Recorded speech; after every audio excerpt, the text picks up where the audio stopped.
What's good, Detroit Sports Nation? I am Eric Vincent, your host here at the DSN News Desk. Thank you for being here. We appreciate your time and support as we got to take a second to go over what we saw with the Detroit Pistons tonight.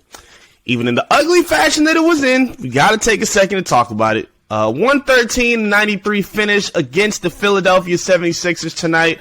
Not a pretty game in any way, stretch, or form. Just ugly all around. Another one of those bad and tough to watch games from a young rebuilding team. And we talked about this a lot. We talked about this with the Lions. We talk about this with the Pistons. This is applicable for young, rebuilding, inexperienced teams. It's extremely important to find W's to search for. It's important to find things to watch and pay attention to, knowing your team is probably not going to be able to stack the victories the way you want on the scoreboard. Knowing that their final record of the season is not going to be what we want it to be. Not yet. So it's important to pay attention to other details inside of the team, inside of certain players, inside of the coaching staff. It's important to find those details to keep you on your toes and basically intrigued with this team at this point. That's what it's come to. And again, I know it's not easy with a lot of the product that the Pistons have been putting on the court, but there are some things to pay attention to that we should be appreciative of and continue to look forward to as Piston fans. I think we got a little bit of a glimpse of that against the Utah Jazz in the last game that the Pistons played. We saw a little bit of it tonight. Maybe not as great as we've seen in the past few games recently, but definitely there have been points of the season where there are players and there are things that you can pay attention to that are giving hope for the outlook of this team's future and this franchise's future. That's where we're at right now. It's not coming with victories. Again, this is the fourth straight loss for the Pistons, dropped to 8-26, and a lot of things didn't really go well for them tonight. They looked terrible offensively. They really couldn't get any kind of consistent momentum going. They really didn't get anybody in a consistent rhythm the entire game offensively. Jaden Ivey was their leading scorer with 18 points, but 11 of those came in the first quarter. So he got off to a super hot start after finishing with 30 against the Utah Jazz. Slowed down a little bit in this game, starting off with 11 and only finishing with 18 to go for the rest of the game. Had the ball in his hand a lot, was really, the primary orchestrator for the team next to him and Killian Hayes, who really didn't have that great of a game. Only 12 points for Killian, 6 of 15 from the field, minus 18 from the floor, 4 assists. Not Killian's best game. And in a game where he was, guarding James Harden, but there was no Tyrese Maxey, and the Sixers really weren't at their full strength, missing him, because I think he's one of their most important players. It was important for me to at least see Killian be able to get off and be productive and be consistent, but we unfortunately didn't see that, and it kind of followed suit with the rest of the team. Bojan, 10 points, 11 off the bench for Sadiq Bey, 10 and 10 off the bench for Marvin Bagley.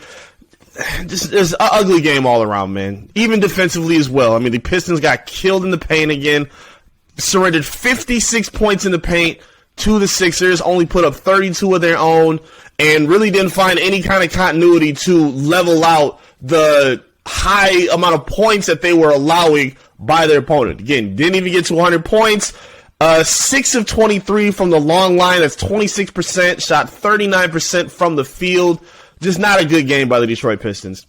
Now, again, we can go over that and we can harp on how ugly the game was, but let's pick apart some of the most important pieces that we should be paying attention to with what we've seen from the Pistons, whether it was in this game or what we've seen in recent stretches, basically throughout this month and throughout this back half of the season. The Pistons are finding pieces and they're finding things that are working for them now. I think we're seeing the emergence of, as they're coined on social media, the dog pound, really starting to find their rhythm and finding a cohesive unit together with Jalen Duren and Isaiah Stewart starting together. Because we're seeing Isaiah Stewart taking a little bit of his responsibility away and a lot of it being assigned now to Jalen Duren. Like, Beef Stew has still had productive times and games as a rebounder, but it's clear now the number one go-to paint defender for the Pistons is Jalen Duren. There are offensive rebounds to be had, he's going to get them. If there are lobs to be caught, he's going to get them. If there are block shots to be taken care of, he's going to get it. That's become his wheelhouse at this moment as Beef Stew is becoming more expansive with his game, whether he's isolating more, taking more threes, passing more on short roll situations. Like, he's trying to find different ways to be productive. And I think it's more fitting for him as the starting four for the Pistons.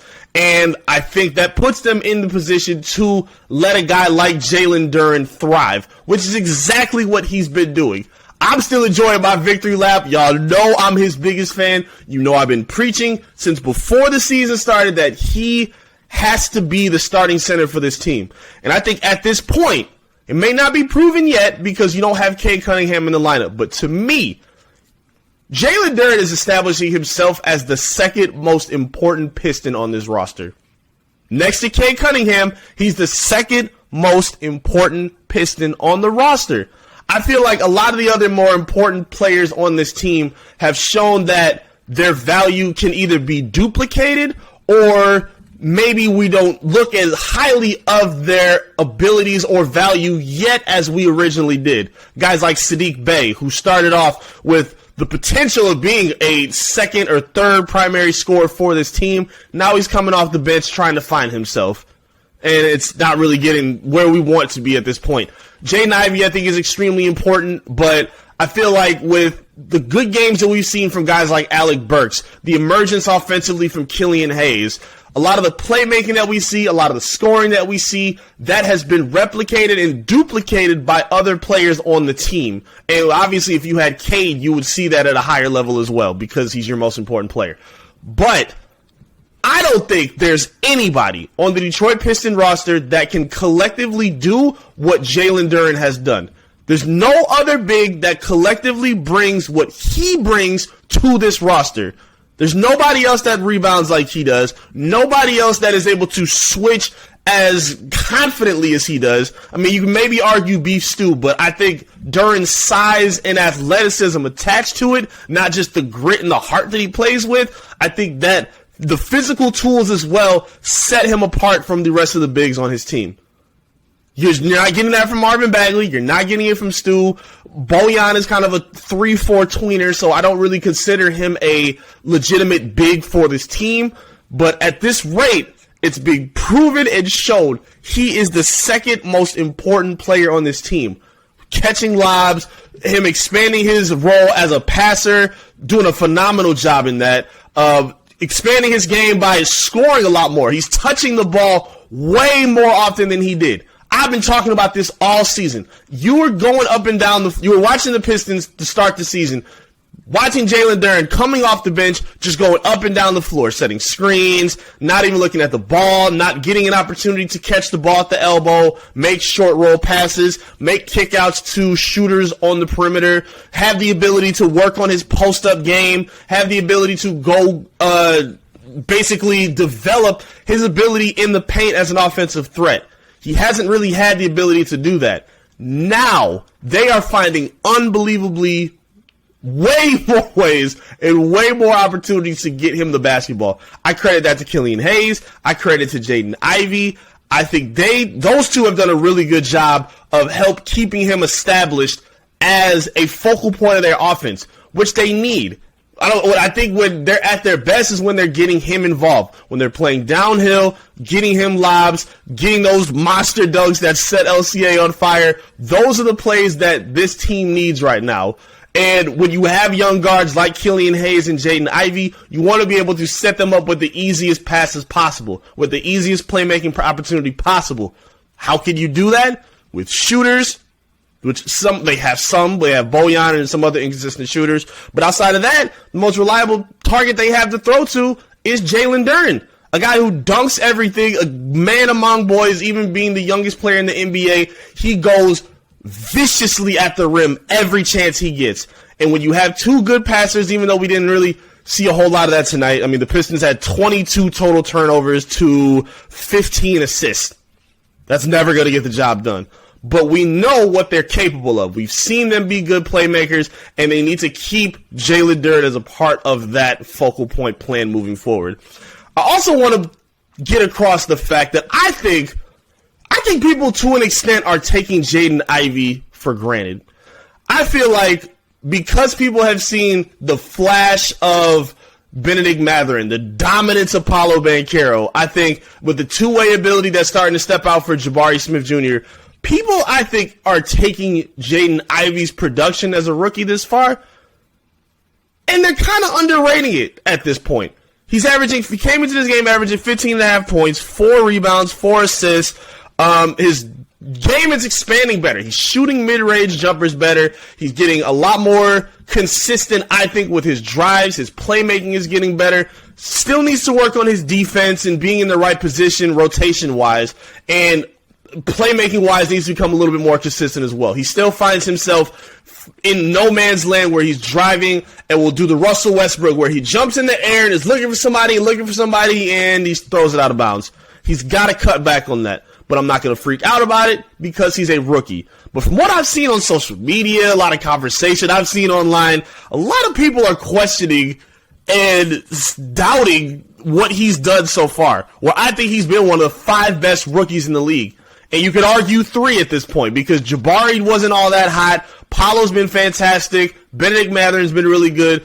And outside of that, I believe Jaden Ivey has been in that conversation as one of the 3 or 5 best rookies in the entire NBA.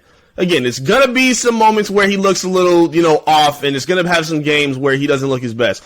But the 30-point game that we just saw against the Jazz, he needed a game like that. And seeing other parts of his game that he's willing to attack and try to improve shows that he's willing to grow in the early stage of his career. He's not scared of taking on extra responsibility, and I think that is what's making him so valuable to this team. I think he deserves a lot more credit for what he's done. Again, thus far, I think he's had about like a B, maybe a B- of a season so far, and I don't think that's terrible. From what he's been expected to do, now that he's not playing next to Cade Cunningham, being one of the more primary decision makers on this team, I think he's been better than people are giving him credit for. That's just me. Again, we talked about the defense, though, and we've been talking about the W's that you need to appreciate in terms of the growth of the team. Whether it's seeing the rookies step up, whether it's Killian Hayes continuing to show growth, Beef Stew showing that he can do other things in his role on this team. There's still some things that need to be addressed and corrected immediately. Defense still looks bad. Consistency-wise, they're just not there.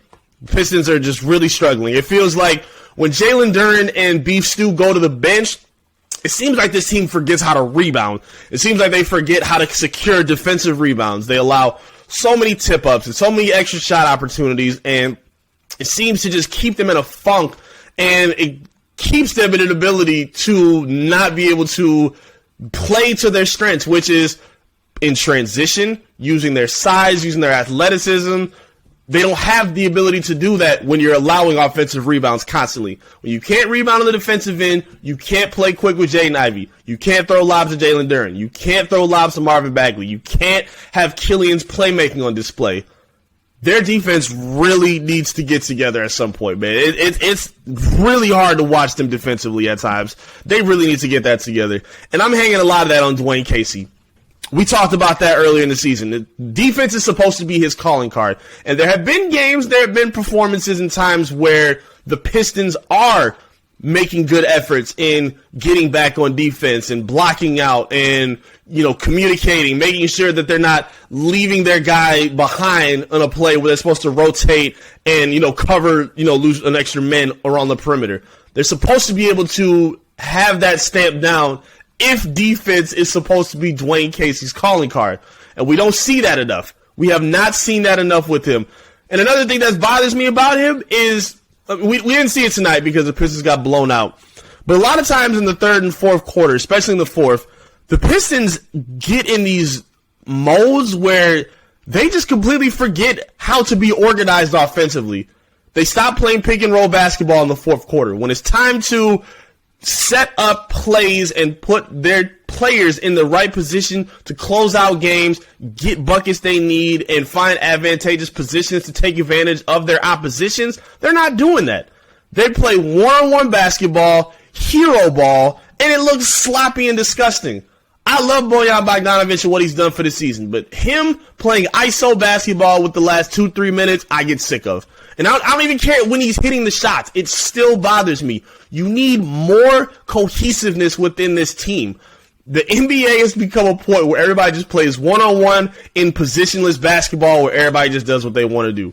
And that doesn't work for everybody. Sometimes you need some consistency. Sometimes you need some structure, which is why guys like Nick Nurse with the Raptors succeeds with how he does. Because while guys may be positionless, they still have responsibility and, things that they need to hone in on consistently to make them good. Boston does that as well. Like, they can switch and play well defensively in different positions, but the fact that they have certain responsibilities and they know what those responsibilities to establish their identity helps make them more consistent as one of the more elite teams in the NBA. And I think with the young team like the Pistons, you're not going to see that right now. I think they need to work harder at establishing that, and it starts with Dwayne Casey. I know, I see y'all in the comments every time we talk Pistons. Get Casey out of here. It's time for him to... I know. I hear you. I'm not pushing back as hard as I have been. I just think it's a little early right now. I think we need to see the rest of this season play out. I want to see him with a full, healthy roster that is able to make decisions and adjustments on the fly that show that this team is able to compete with anybody. Right now, they don't have that, and hopefully they can get that together sooner than later, because games like these are not easy to watch. I tell you that right now. But as a Piston fan, I'm going to keep rocking with them. Talk to me in the comment section, though. I'd love to hear from you. I'd love to hear your feedback about the game tonight.